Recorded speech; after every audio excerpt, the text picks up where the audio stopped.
നിക്കോണിൻ്റെ അല്ലെങ്കിൽ കാനോൻ്റെ അല്ലെങ്കിൽ സോണിയുടെ ഒക്കെ ഒരു ക്യാമറ ഡിസൈൻ ചെയ്യുമ്പോഴും നമ്മുടെ കയ്യിലേക്ക് കിട്ടുന്ന ആ രൂപം ആദ്യം ഒരാൾ ഉണ്ടാക്കണം. അത് നിങ്ങളെ പോലുള്ള ഒരാൾ കമ്പ്യൂട്ടറിൽ ഡിസൈൻ ചെയ്തെടുക്കും. കമ്പ്യൂട്ടറിൽ ഡിസൈൻ ചെയ്യുന്ന മുമ്പ് പേപ്പറിൽ വരയ്ക്കും. നമ്മളിപ്പോൾ ഒരു പ്രോഡക്റ്റ് ആണെങ്കിൽ അപ്പോൾ അതിനൊരു 50 കമ്പോണന്റ് ഉണ്ടെങ്കിൽ 50 കമ്പനിക്ക് കൊടുക്കും, അല്ലെങ്കിൽ ഒരു 25 കമ്പനിക്ക് കൊടുക്കും. അവർ ശരിക്കും ഈ പ്രോഡക്റ്റ് എന്താണെന്ന് ഒരു കമ്പനിക്കും മനസ്സിലാവില്ല. ഇപ്പം അതായത് പീസാ കൊടുക്കുക. ഇത് അസംബിൾ ചെയ്ത് എങ്ങനെയിരിക്കും അവർക്ക് അറിയത്തില്ല. പണ്ട് ഈ അമേരിക്കയിലെ ഡ്രോയിങ്സ് മുഴുവൻ ചൈനയ്ക്ക് കിട്ടി. അതൊരു പ്രോഡക്റ്റിന്റെ പൂർണ്ണ ഡ്രോയിങ് ആണ് നേരത്തെ കിട്ടിക്കൊണ്ടിരുന്നത്. അങ്ങനെ കിട്ടുമ്പോൾ അവരത് ദുരുപയോഗിച്ചിരുന്നു. ഈ ചൈനക്കാരുടെ ഒരു അഡ്വാൻറ്റേജ് എന്ന് പറഞ്ഞാൽ അവർ നമ്മൾ ഇന്ത്യയിൽ ഒരു 3-4 മാസം കൊണ്ട് ചെയ്യുന്ന സാധനം അവർ 2 ആഴ്ച കൊണ്ട് ചെയ്തു തരും. ഭയങ്കര സ്പീഡാണ്.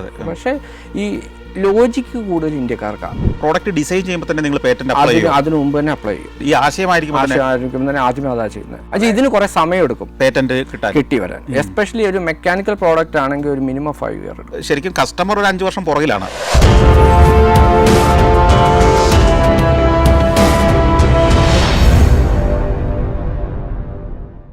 ബിനോയ് ജോസഫ് അമേരിക്കയിലെ സിലിക്കോൺ വാലിയിലുള്ള ഒരു കമ്പനിയിലെ പ്രൊഡക്റ്റ് ഡിസൈൻ എഞ്ചിനീയറാണ്.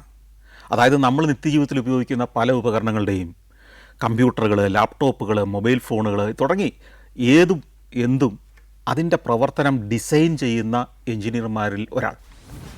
അത് രസകരമായൊരു ജോലിയാണ്. അതിൻ്റെ ഘട്ടങ്ങൾ, അതിൻ്റെ ആ വികസനത്തിൻ്റെ വഴികൾ ഇതൊക്കെയാണ് പറഞ്ഞു വന്നിരുന്നത്. അമേരിക്കയിലെ ആ മേഖലയെക്കുറിച്ച്, അത്തരം മേഖലകൾ ഇന്ത്യയിലും കേരളത്തിലും കൊണ്ടുവരാനുള്ള സാധ്യതകളെക്കുറിച്ചൊക്കെ നമ്മൾ ചർച്ച ചെയ്യുമായിരുന്നു. ആ ചർച്ച നമുക്ക് തുടരാം. നമസ്കാരം. Thank you. അമേരിക്കയിൽ കുടുംബസമേതമല്ലേ താമസം? അതെ. ഭാര്യയും മക്കളും ഒക്കെ ഉണ്ട്. 2 കുട്ടികളുണ്ട്. ഈ കുട്ടികൾ അവിടെയാണോ ജനിച്ചു വളർന്നത്? അവർ അവിടെ ജനിച്ചു വളർന്നവരാ. അപ്പോൾ അവർ ശരിക്കും US സിറ്റിസൺസ് ആണ്. അവർ കേരളത്തിലേക്ക് വരുമ്പോൾ എന്താണ് അവരുടെ ഒരു മനോഭാവം? അവർക്ക് ഇവിടെ വരുന്നത് ഇഷ്ടമാണ്. അതിന് ഇഷ്ടപ്പെടുന്നത് നമ്മൾ ചെറുപ്പത്തിലോട്ട് അങ്ങനെ ഒരു എൻവയോൺമെന്റ് ഉണ്ടാക്കി കൊടുത്തുകൊണ്ടാണ്. സാധാരണ ഒരു കുട്ടി അമേരിക്കയിൽ ജനിച്ചിട്ട് ഒരു കുട്ടി ഇവിടെ വരുവാണെങ്കിൽ ആദ്യത്തെ അവരുടെ പ്രശ്നം ടോയ്ലറ്റുകളാണ്. അതായത് ഇവിടുത്തെ ടോയ്ലറ്റുകളെല്ലാം നനഞ്ഞ് ഇങ്ങനെ കിടക്കുന്നത്. അപ്പം ഞാൻ അത് ആദ്യമേ തന്നെ എനിക്ക് അത് മനസ്സിലായിരുന്നു, ഇതാണ് ഇഷ്യൂ. അപ്പം നമ്മളെപ്പോഴും വീട് ആ രീതിയിൽ, അതായത് പിള്ളേർക്ക് കംഫർട്ട്, മിനിമം കംഫർട്ട്, അതായത് ഒരു ഇന്റർനാഷണൽ സ്റ്റാൻഡേർഡിൽ ടോയ്ലറ്റുകൾ നനഞ്ഞു കിടക്കാറില്ല. നമ്മുടെ വിചാരം ടോയ്ലറ്റ് നനച്ചിടണം, അല്ലെങ്കിൽ വെള്ളം ഉപയോഗിച്ച് നനച്ച് കിടന്നെങ്കിലേ ടോയ്ലറ്റ് ആവുള്ളൂ എന്നുള്ളതാണ്. US മാത്രമല്ല, പുറത്ത് എവിടെ ചെന്ന് കഴിഞ്ഞാലും നല്ല ടോയ്ലറ്റുകളൊക്കെ ഡ്രൈ ആയിരിക്കും. അപ്പോൾ വെള്ളം നിലത്ത് വീഴാൻ സമ്മതിക്കത്തില്ല. അത് ഈ കുട്ടികൾക്കൊക്കെ അതൊരു അസ്വസ്ഥത ഉണ്ടാക്കും. അത് പിള്ളേർക്ക് ഭയങ്കര അസ്വസ്ഥതയാണ്. പിന്നെ വേറൊന്ന് ലാംഗ്വേജ്. അത് ഇപ്പൊ എന്റെ പിള്ളേരെ ചെറുപ്പത്തിലെ ഞങ്ങൾ വീട്ടിലെപ്പോഴും മലയാളത്തിലെ പിള്ളേർ നിർബന്ധമായിട്ട് തന്നെ പണ്ട് തൊട്ടേ മലയാളത്തിൽ സംസാരിക്കാറുണ്ടായിരുന്നുള്ളൂ. ഇപ്പം അപ്പോൾ അതുകൊണ്ട് എന്റെ പിള്ളേർക്ക് മലയാളം വായിക്കാനും എഴുതാനും ഒക്കെ അറിയാം. നമ്മൾ പഠിപ്പിച്ചുകൊണ്ട് അപ്പോൾ മിനിമം പറയാനെങ്കിലും അറിയില്ല. ഈ പിള്ളേർ ഇവിടെ വന്നു കഴിയുമ്പോൾ ഇവർക്ക് ഇംഗ്ലീഷ്, പൊതുവേ ഉള്ള അമേരിക്കൻ പിള്ളേർക്ക് ഇംഗ്ലീഷ് മാത്രമേ അറിയത്തുള്ളൂ. ഇവിടെ വരുമ്പോൾ കസിൻസ് അല്ലെങ്കിൽ ഗ്രാൻഡ് പേരൻസ് അല്ലെങ്കിൽ നാട്ടുകാർ ഇങ്ങനെയുള്ളവരോട് ഒന്നും അവർക്ക് കമ്മ്യൂണിക്കേറ്റ് ചെയ്യാൻ പറ്റത്തില്ല. പിന്നെ ഫ്രീഡം, പെൺകുട്ടികൾക്ക് ഫ്രീഡം. ഈ US ഈ സ്ത്രീകൾക്ക് പൊതുവേ അമേരിക്ക പോയി കഴിഞ്ഞാൽ ഇങ്ങോട്ട് തിരിച്ചു വരാൻ തീരെ താല്പര്യം ഉണ്ടാകത്തില്ല. അവിടെ കിട്ടുന്ന ഒരു ഫ്രീഡം ഉണ്ടല്ലോ, അവിടെ ഒരു ഈക്വാലിറ്റി. അത് തന്നെയല്ല. ഇപ്പൊ ഇവിടെ ഞാൻ പറയാം, രാത്രി 6 മണി 7 മണി കഴിഞ്ഞിട്ട് ഒരു സ്ത്രീക്ക് പോയ കുഴപ്പമുണ്ടെന്നല്ല, പക്ഷെ പോയി അവർക്ക് കംഫർട്ട് ഉണ്ടാവത്തില്ല. ഇപ്പൊ ആൾക്കാർ നോക്കുന്നു അല്ലെങ്കിൽ. പക്ഷെ അവിടെ ഇപ്പം 11 12 മണിക്കോ 1 മണിക്കോ 2 മണിക്കോ ഏത്, അപ്പൊ ഫ്രീഡം ഭയങ്കരമായിട്ട് അവര് സ്ത്രീകളെ. പിന്നെ കുടുംബത്തിനകത്ത് തന്നെ ഈക്വാലിറ്റി, ആ ഫ്രീഡവും കുറച്ച് കൂടുതൽ സ്ത്രീകൾക്കില്ലേ അമേരിക്കയിലാവുമ്പോൾ? ഇപ്പോൾ നമ്മുടെ നാട്ടിലെ വീടുകളിൽ സ്ത്രീകൾ ചെയ്യേണ്ട കുറെ ജോലി അസൈൻ ചെയ്തിട്ടുണ്ട്. അത് പുരുഷൻ ഒരു കാരണവശാലും പാടില്ല എന്നുള്ളത്. അവിടെ അങ്ങനെയല്ലോ. അവിടെ ആവശ്യം വന്നാൽ പുരുഷനും സ്ത്രീയും എല്ലാവരും കൂടെ ഇറങ്ങി. അങ്ങനെയാണ് അവിടുത്തെ ഒരു സിസ്റ്റം. ഇത് തന്നെയാണ് എനിക്ക് തോന്നുന്നു. ഇപ്പൊ US ഇപ്പൊ ഒരു പുതിയ ട്രെൻഡ് എന്ന് പറഞ്ഞാൽ ഈ സാഹിബ്മാരല്ലേ, വൈറ്റ് ബോയ്സ് കൂടുതലും കല്യാണം ഇപ്പം ഞാൻ ഈ ബേ ഏരിയ അല്ലെ സിലിക്കൺ വാലിയുടെ ഇത് വെച്ചിട്ട് പറഞ്ഞത്, കൂടുതൽ ഈ ഇന്ത്യൻ പെൺകുട്ടികളെ കല്യാണം കഴിക്കുന്നത്. എന്നുവെച്ചാൽ ഈ മറ്റേ വൈറ്റ്സ് പെൺകുട്ടികൾ ഇവരധികം ഈ എന്താണ് കുക്ക് ചെയ്യുമോ അല്ലെങ്കിൽ അങ്ങനെ ഫാമിലി അവരിച്ചിരി കൂടെ ഇപ്പൊ ഇന്ത്യൻ പിള്ളേരാണെങ്കിൽ അവർ കുക്ക് ചെയ്യും, അത്യാവശ്യം വേണ്ടി തുണി അലക്കും, ഭക്ഷണം ഉണ്ടാക്കും. പിന്നെ മറ്റവര് അങ്ങനെ ചെയ്യണമെന്നില്ല. അപ്പൊ ഒത്തിരി പേരെ ഇപ്പൊ വൈറ്റ്സ് ബോയ്സ് കുറേ ഇന്ത്യൻ പെൺകുട്ടികളെ ഞാനിപ്പം ഒത്തിരി കാണുന്നുണ്ട്. കേരളത്തിലേക്ക് വന്ന് ചെറിയ സംരംഭങ്ങളൊക്കെ ആരംഭിച്ചിട്ടുണ്ട്. ഒരു ചോക്ലേറ്റ് ഫാക്ടറി ആരംഭിച്ചിരിക്കുന്നു, ഒരു ബ്രാൻഡ് ലോഞ്ച് ചെയ്തിരിക്കുന്നു. Yes.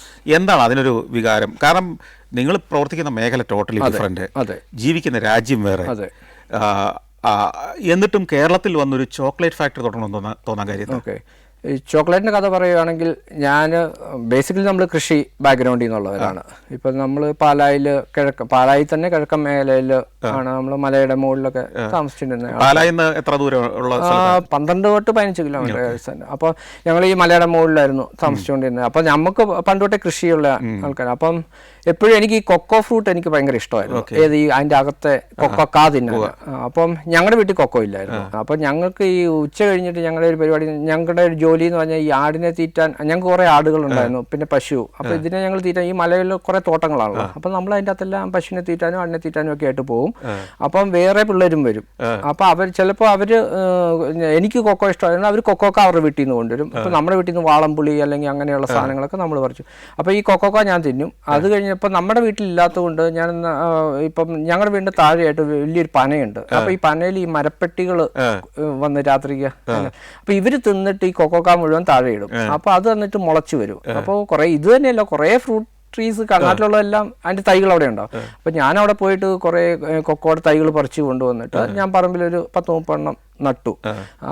അതിട്ട് കുറേ വർഷങ്ങളായപ്പോൾ അത് കായായി, നമ്മൾ ഫ്രൂട്ടായിട്ട് തിന്നാൻ തുടങ്ങി. അപ്പോൾ നമുക്ക് എപ്പോഴും ഈ ഞാനൊരിക്കലും ചെറുപ്പത്തിലൊന്നും ഒരിക്കലും റിയൽ ചോക്ലേറ്റ് തിന്നിട്ടില്ല. അപ്പം നമ്മളെപ്പോഴും ഇങ്ങനെ കേട്ടിട്ടുണ്ട് ഈ ചോക്ലേറ്റ്, ഈ കൊക്കോക്കായി എന്നാ ചോക്ലേറ്റ് ഉണ്ടാക്കുന്നത് എന്ന്. അപ്പം നമ്മൾ ഈ കൊക്കോക്ക എടുത്ത് വറുത്ത് നോക്കുന്നു, ഇടിച്ച് പൊട്ടിച്ച് നോക്കുന്നു, പഞ്ചസാര ഇട്ട് തിന്ന് നോക്കുന്നു. അപ്പോൾ ഒന്നും ഇതാവുന്നില്ല, ചോക്ലേറ്റ് ആവുന്നില്ല. അപ്പോൾ ഞാൻ എപ്പോഴും എന്തുകൊണ്ട് ഇതെല്ലാം ഇതേ കൊക്കോ വെസ്റ്റേൺ രാജ്യങ്ങളിൽ പോയിട്ട് പ്രീമിയം ചോക്ലേറ്റ്സ് ആയിട്ട് എന്തുകൊണ്ട് തിരിച്ചു വരും, നമുക്കിവിടെ ഉണ്ടാക്കാൻ പറ്റുന്നത്? അപ്പോൾ എപ്പോഴും എൻ്റെ മനസ്സിലിതുണ്ടായിരുന്നു.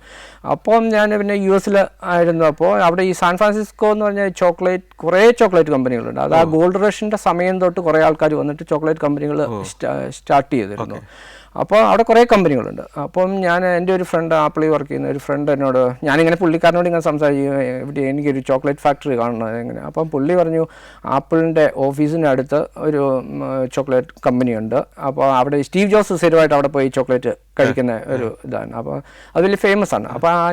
അപ്പോൾ ഈ പുള്ളി പറഞ്ഞു അവരും അവിടെ പോകാറുണ്ട്. അപ്പം ഞാനും പോയി ഒരു ദിവസം. അപ്പോൾ അവിടെ ചെന്നപ്പോൾ അവർ ചോക്ലേറ്റ് ചുമ്മാ വെറുതെ ഒരു ഫിനിഷും ഇല്ല, വെറുതെ ചോക്ലേറ്റ് വെറുതെ ഓരോരോ ഷേപ്പിൽ, ഒരു ഷേപ്പും ഇല്ല, ചുമ്മാ റോയായിട്ട് അവിടെ ഉണ്ടാക്കി അവരതിനകത്ത് എന്താ കുരുമുളക് ഇട്ടത് അല്ലെങ്കിൽ ചോക്ലേറ്റിനകത്ത് അതും കൂടെ ഇട്ട് അത്. എന്നിട്ട് ഈ പുള്ളിക്കാരൻ ഇവിടെ ഇപ്പോൾ അളവാൾട്ടോയിൽ കൊണ്ടുവന്നിട്ട് അവിടെ ഇത്രയും റിച്ച് ആയിട്ടുള്ള ആൾക്കാർക്ക് പുള്ളി ഭയങ്കര പ്രീമിയം പ്രൈസിനാണ്. അതായത് ഒരു 100 ഗ്രാമിനൊക്കെ $80 അങ്ങനെ അത്രയ്ക്ക് പ്രീമിയം പ്രൈസിൽ. അപ്പോൾ ചോക്ലേറ്റ് നല്ലതാണ്, പക്ഷേ അവർ നല്ല പ്രീമിയം പ്രൈസിലാണ് വിൽക്കുന്നത്.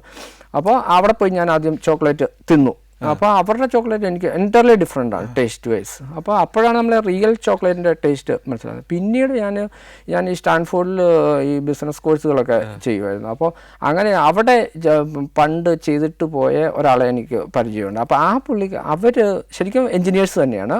അവരാദ്യം ഈ ടോർപിഡോയുടെ ഗൈഡൻസ് സിസ്റ്റം ഡെവലപ്പ് ചെയ്ത ഒരു കമ്പനി, സ്റ്റാർട്ടപ്പ് കമ്പനിയായിരുന്നു. അവരത് നല്ലൊരു വിലയ്ക്ക് ആ കമ്പനി വിറ്റ് കഴിഞ്ഞ് പിന്നെ അവർക്ക് ജീവിതകാലം മുഴുവൻ ജീവിക്കാനുള്ള പൈസയായി.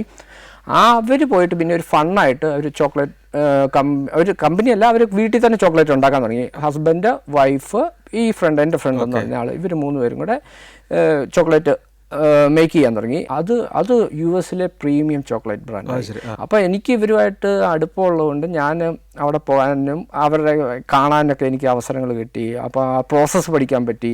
പിന്നെ ഞാനപ്പോൾ വീട്ടിൽ ഈ കോവിഡ് സമയത്ത് ഞാൻ വീട്ടിലൊരു ചോക്ലേറ്റ് ലാബ് പോലെ സെറ്റ് ചെയ്ത്, എന്നുവെച്ചാൽ ചെറിയ US അപ്പം അത് അതിൻ്റെ കുഞ്ഞ് റോസ്റ്റർ അത് ഇവരുടെ നിന്ന് എനിക്ക് എല്ലാ ഇൻഫർമേഷൻ കിട്ടി, എങ്ങനെ ഇതൊക്കെ ചെയ്യാം. ഇവരും ഇതേ പ്രോസസ്സുകൾ പോയതാണല്ലോ. അപ്പോൾ അവർ എൻജിനീയേഴ്സ് ആയതുകൊണ്ട് അവർ അത്യാവശ്യം ഓപ്പണായിരുന്നു, അങ്ങനെ ഹൈഡ് ചെയ്തില്ല. എന്നിട്ട് ഞാനൊരു 80 ബാച്ചസ് അങ്ങനെ ചോക്ലേറ്റ്സ് ഉണ്ടാക്കി, ഡാർക്ക് ചോക്ലേറ്റുകൾ. ഇതപ്പോൾ ടേസ്റ്റ് ഞാൻ ഓപ്റ്റിമൈസ് ചെയ്ത് അത് മിനിമം പ്രോസസ്സിങ്ങിൽ അവരുടെ ഇക്വലൻ്റ് ആയിട്ട് ഡെവലപ്പ് ചെയ്തു. ഞാനും പിന്നെ ഫ്രണ്ട്സിന് ഓഫീസിലൊക്കെ കൊടുക്കാൻ തുടങ്ങി. ഫ്രണ്ട്സിന്, പിന്നെ ഈ യൂണിവേഴ്സിറ്റിയിൽ പരിചയമുള്ള പ്രൊഫസേഴ്സിന്, പിന്നെ VC ഫേമുകളിലുള്ളവർക്ക് അങ്ങനെയൊക്കെ കൊടുത്തപ്പോൾ ഇവർക്കെല്ലാം ഭയങ്കര ഒപ്പീനിയൻ. അപ്പോൾ അവർ പറഞ്ഞു okay you are sitting on millions എന്നൊക്കെ ഇവർ പറയാൻ തുടങ്ങി. അപ്പോൾ ഞാൻ ഓർത്തു ഞാൻ US സ്റ്റാർട്ട് ചെയ്യാം എന്നാണ് ഞാൻ വിചാരിച്ചിരുന്നത്. അപ്പം ഞാൻ അതിന് വേണ്ടിയിട്ട് 3-4 നെയിം സെലക്ട് ചെയ്തു. അതിനുവേണ്ടി രജിസ്ട്രേഷൻ പോയി. ഡൊമൈൻ നെയിംസ് ഒക്കെ എടുത്തു.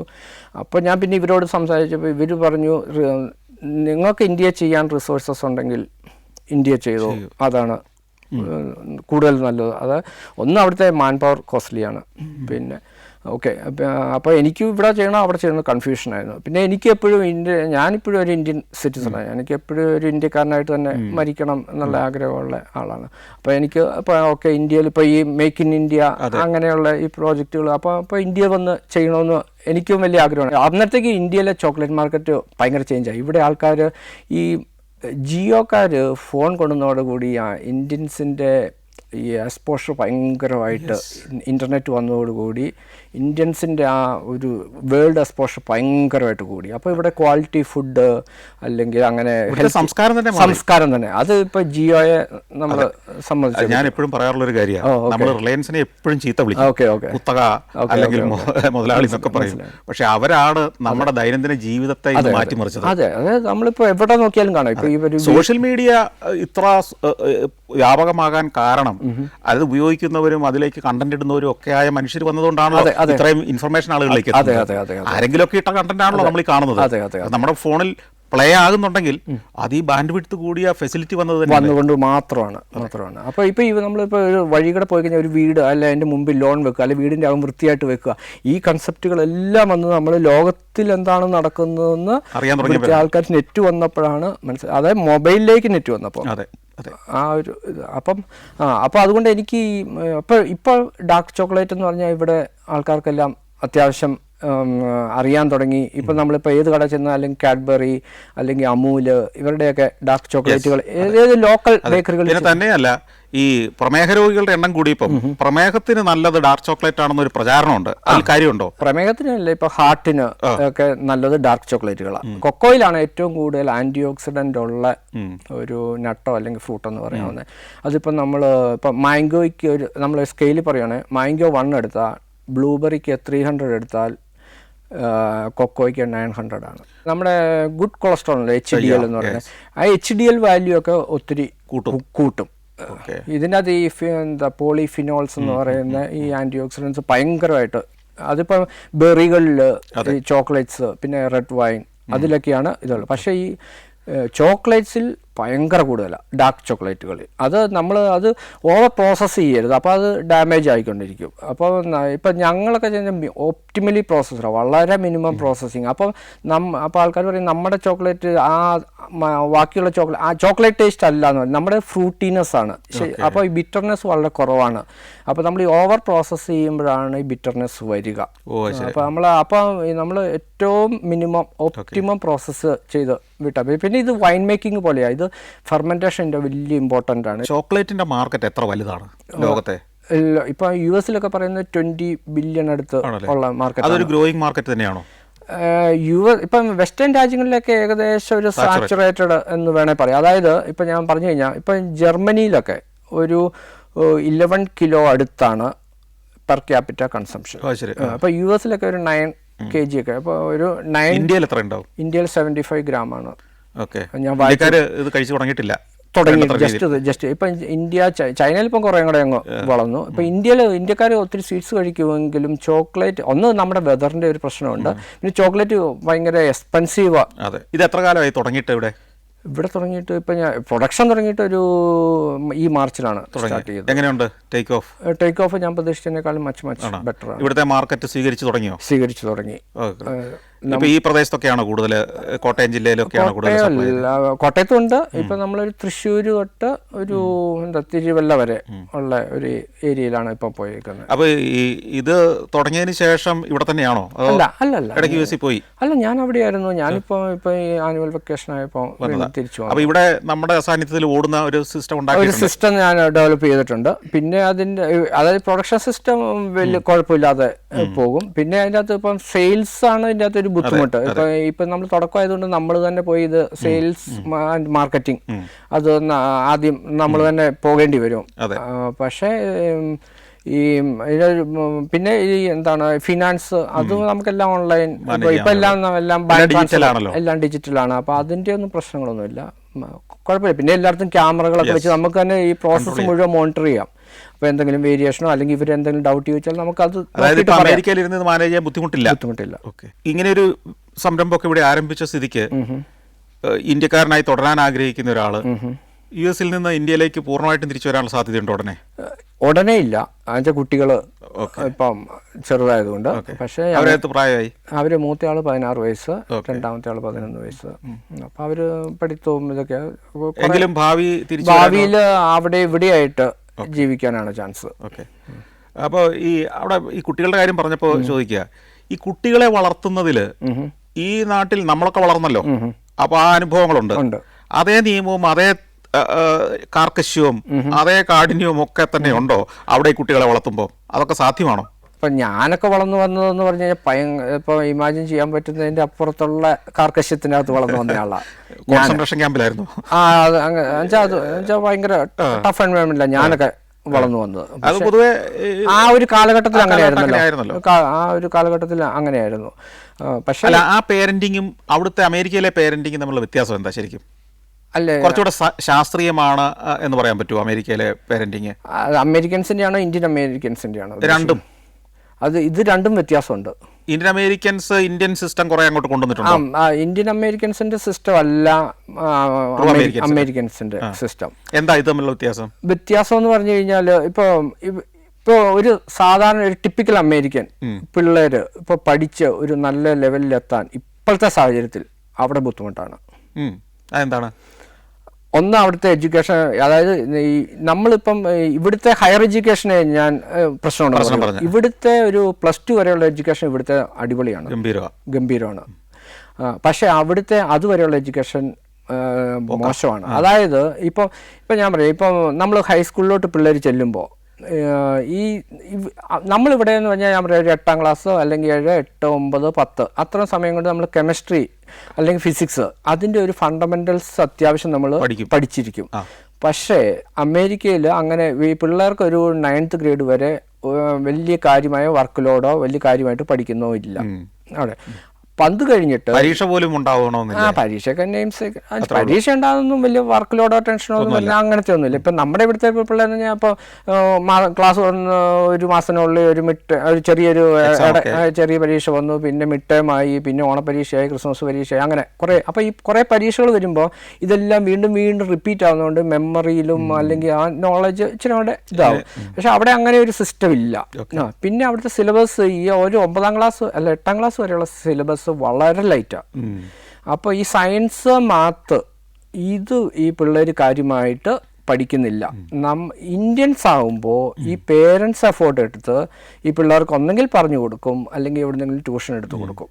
ഇപ്പോൾ ഓൺലൈൻ ട്യൂഷൻസ് ഉണ്ട്, അല്ലെങ്കിൽ അവിടെ മിക്കതും ഇപ്പോൾ ഓൺലൈനായി, കോവിഡിന് ശേഷം മിക്കതും ഓൺലൈനായി. അപ്പോൾ അല്ലെങ്കിൽ പേരൻസ് തന്നെ പറഞ്ഞു കൊടുക്കും.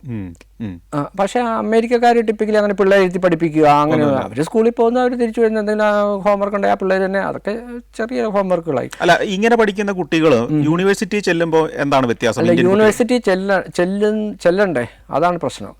ഈ 9th ഗ്രേഡ് തൊട്ട് ഇവർ ഇപ്പം നമ്മൾ 9th ഗ്രേഡിൽ ഇപ്പോൾ ഒരു വർഷമേ അവിടെ ഇപ്പം കെമിസ്ട്രി എടുക്കുമ്പോൾ ഈ 9th ഗ്രേഡിൽ നമ്മൾ PG ലെവലിൽ പഠിച്ച് അതേ കെമിസ്ട്രി അല്ലെ ഫിസിക്സ് അല്ലെ മാത്താണ് എടുത്തിടുന്നത്. അപ്പോൾ ഈ സാധാരണ ടിപ്പിക്കൽ അമേരിക്കൻ പിള്ളേർ ഇതില്ലാത്തത് കൊണ്ട് അവർ ശരിക്കും കഷ്ടപ്പെടും. അപ്പോൾ ഇവർ ശരിക്കും സയൻസ് ഫീൽഡിൽ നിന്ന് ഔട്ടാവും ഹൈസ്കൂള് കഴിയുമ്പോഴത്തേക്കും. എന്നുവെച്ചാൽ തോക്കുന്ന. പിന്നെ ഈ ഇന്ത്യൻ പിള്ളേർ അല്ല ഏഷ്യൻ പിള്ളേർ എന്താണെന്ന് വെച്ച് കഴിഞ്ഞാൽ അവർ പേരൻസിൻ്റെ സപ്പോർട്ട് ഉണ്ടാവും, അല്ലെങ്കിൽ നമ്മുടെ കൾച്ചർ തന്നെ ആ ഒരു എഡ്യൂക്കേഷൻ കൾച്ചറാണ്. അപ്പോൾ നമ്മുടെ പിള്ളേർ ഇതിലെല്ലാം ഈ സയൻസ്, എഞ്ചിനീയറിങ് അല്ലെങ്കിൽ കെമിസ്ട്രി, ഫിസിക്സ് ഇങ്ങനെയുള്ള മാത്ത് ഇതിലെല്ലാം അത്യാവശ്യം കുഴപ്പം. അല്ലെങ്കിൽ ഈവൻ ബയോളജിയിലാണ് പോകുന്നതെങ്കിൽ ആ പിള്ളേർക്ക് അവരുടെ പേരൻസ് പറഞ്ഞു കൊടുക്കും, അല്ലെങ്കിൽ ട്യൂഷൻ എടുത്തിട്ട് അവർ കേപ്പബിൾ ആയിരിക്കും. അപ്പോൾ ഇവർ ഹൈസ്കൂളിൽ ചെല്ലുമ്പോൾ ഞാൻ പറഞ്ഞില്ല PG ലെവൽ സാധനമാണ് നേരെ ഈ പിള്ളേർ ജമ്പ് ചെയ്യുന്നത്. അപ്പം നമ്മുടെ പിള്ളേർ സർവൈവ് ആവും. അവരപ്പം സയൻസ്. അതുകൊണ്ടാണ് ഈ ഏഷ്യൻസ് കൂടുതൽ ഇപ്പോൾ എഞ്ചിനീയറിങ്, മെഡിക്കൽ സൈഡിൽ ഇപ്പോൾ അവിടെ ഇപ്പോൾ അവിടെ ജനിച്ചു വളർന്ന പിള്ളേരാണേലും നമ്മുടെ ആൾക്കാർ ഇങ്ങനെയാവുന്നത് കൂടുതൽ സയൻസ് ആൻഡ് ടെക്നോളജി മേഖലയിലേക്ക് വരുന്നു. ഈ പൈസ ഉണ്ടാക്കുന്ന മേഖലകളിലേക്ക് ഇവർ വരുന്നത്. മറ്റേ ആൾക്കാർ എനിക്കറിയാവുന്ന ഈവൻ കുപ്പട്ടീനോ എന്ന് പറയുന്നത് അമേരിക്കയിലെ ഏറ്റവും ടോപ്പ് സ്കൂളിൽ നിന്ന് ഒബാമ വരെ പറഞ്ഞു. കുപ്പട്ടീനോയിൽ പഠിച്ച വൈറ്റ് മറ്റ് പിള്ളേരെ എനിക്കറിയാം, അവർ ഈ മറ്റേ എന്താണ് ഈ സ്റ്റോറുകളുണ്ടല്ലോ, ഇപ്പോൾ ഹോൾ ഫുഡ്സ് അങ്ങനെയൊക്കെയുള്ള അതുപോലെയുള്ള സൂപ്പർ മാർക്കറ്റുകളിൽ ഇപ്പോഴും ജോലി ചെയ്യുന്ന പിള്ളേരെ എനിക്കറിയാം. പക്ഷേ അവർക്ക് ഡെയിലി കഴിഞ്ഞു പോകാനുള്ള ജസ്റ്റ് പൈസ കിട്ടും അല്ലെങ്കിൽ അങ്ങനെ. പക്ഷേ ഇവർക്കൊരു ഫാമിലി ബിൽഡ് ചെയ്യാൻ പറ്റുന്നില്ല, വീട് വാങ്ങാൻ പറ്റുന്നില്ല. എസ്പെഷ്യലി ഇപ്പം കാലിഫോർണിയയിൽ ഭയങ്കര എക്സ്പെൻസീവ് ആണല്ലോ. അപ്പോൾ അതുകൊണ്ട് ഈ മേഖലകളിൽ അവർ ശരിക്കും പറഞ്ഞാൽ നല്ലോണം സ്ട്രഗിൾ ചെയ്യുന്നുണ്ട്. അതുകൊണ്ടാണ് ഇപ്പോൾ ഈ തൊഴിലില്ലായ്മ എന്നുള്ള ഒരു വലിയൊരു ഇഷ്യൂ അമേരിക്കയിൽ അത് അവരുടെ മനസ്സിൽ നമുക്കെതിരായിട്ടുള്ള ഒരു നീക്കമൊക്കെ ഉണ്ടാക്കുന്നുണ്ടോ? എനിക്ക് ഇതുവരെ ഒരിക്കലും നമ്മളോട് ഒരിക്കലും ഇതുവരെ ഞാൻ ഈ 20 വർഷത്തിൽ അതല്ല, പൊതുവെ അങ്ങനെ ഒരു വികാരം വേറെയുള്ള സ്റ്റേറ്റുകളിൽ ചിലപ്പം ഉണ്ടാവുമായിരിക്കും. പിന്നെ വേറെ ഒരു ഇതെന്ന് വെളിയിൽ നിന്ന് വരുന്നതിനോട് അവർക്ക് എതിർപ്പാണ്. അതിന് ഇപ്പൊ പുതുതായിട്ട് മൈഗ്രേറ്റ് ചെയ്ത് വരുന്നതിനെ വെച്ചാൽ ഇപ്പൊ UC ബെർക്ക്ലിയിൽ നിന്ന് എഞ്ചിനീയറിംഗ് പാസ്സായി വരുന്ന പിള്ളേർ ജോലി ഇല്ലാതെ നിൽക്കുന്നവരെ എനിക്കറിയാം. UC ബെർക്ക്ലി എന്ന് പറഞ്ഞാൽ ലോകത്തിൽ തന്നെ 1 or 2 ഇത്. അപ്പം അങ്ങനത്തെ ഒരു പ്രശ്നമുണ്ട്. അവർക്ക് ജോലി ഇല്ലാതെ വരുന്നതിന്റെ കാരണം എന്താണ്? ഒന്ന് AI വന്നതിൻ്റെ ഉണ്ട്.